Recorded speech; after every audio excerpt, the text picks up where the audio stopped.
umnganakho baba bantazana kusho umfazi umuntu etshela umyeni wakhe ngamnika kancane umnganakho baba bantazana.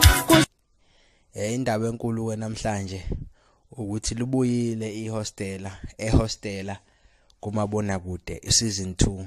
Nginamukela kumlaba media kusayimina futhi uFonkeshe. Indaba esizoyikhuluma yiyo leyo ukuthi umndeni wekhetha umndeni ubuyile ke nezakhe amadela kufa lapha kwihostela. Iepisode oqala ke idlalela izolo. Hayi siyadudulana niyabona ukuthi hayi bezwa nomunye usweet vele kabakaze baphoxa whoever obhala leya series. Hayi uyakwazi ukubhala kushintshile ke kulonyaka. Kukhona noMasikhakhane, ukhona noCelemba. Hayi uCelemba ke manje ayisekho ke eThekwini ke manje sebeyishuthela eGoli manje ehostela laseGoli. Uyabona ukuthi ayikushube kakhulu ke kulonyaka.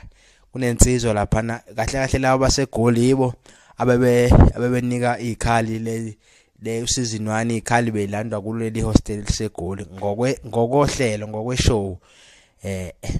Hayi kukhona okuhleke akuba kukho ngibonile okuningi kodwa nje ngeke ngabona ukuthi lapho uCelemba uke wageja uke wathi insizwa ayiphumi inqina kahle ngiyabona ukuthi uhluleke ukufunda iscript kahle befuna ukuthi ayiphumi inqina uma kuphuma kuyozingelwa kuthiwa inqina yena uthe inqina ngibonile ukuthi hayi inkabi ishawo ukufunda nje kancane iscript yafunda ngokubhaliwe yangabe isabheka ukuthi yini kahle okushiwoyo ngoba phela kuphunywa inqina kodwa ke it's a great episode nje mina ngijabulele kakhulu leya episode.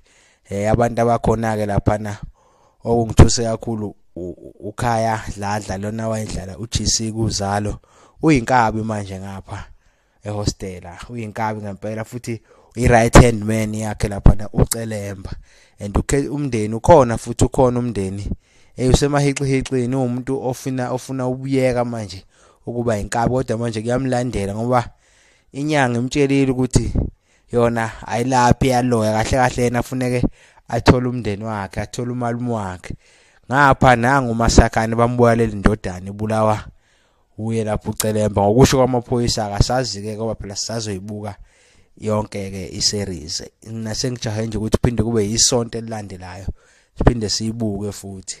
Hayi ngiyabonga ngicela udlule ngo subscribe.